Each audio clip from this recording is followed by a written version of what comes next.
In John 4:22-26, Jesus is speaking to the Samaritan woman at the well.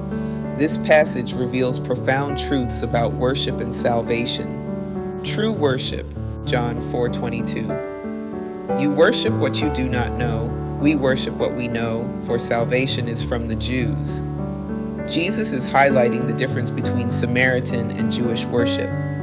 The Samaritans worshipped God without full knowledge because they accepted only the first 5 books of the Old Testament and had a different worship system centered on Mount Gerizim.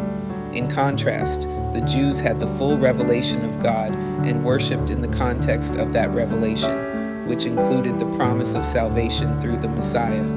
John 4:23-24.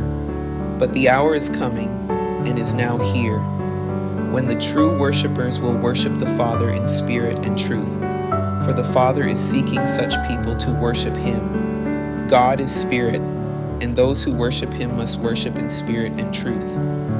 Jesus is shifting the focus from location-based worship, Jerusalem versus Mount Gerizim, to worship that is characterized by spirit and truth. True worship is not confined to a place, but is about the heart, and is based on the truth of God's revelation in Christ. Jesus reveals Himself as the Messiah. John 4:25-26. The woman said to Him, I know that Messiah is coming, He who is called Christ. When He comes, He will tell us all things. Jesus said to her, I who speak to you am He. The woman mentions the Messiah, and Jesus explicitly reveals that He is the Messiah. This is significant because it's one of the few times in the Gospels where Jesus directly states His messianic identity.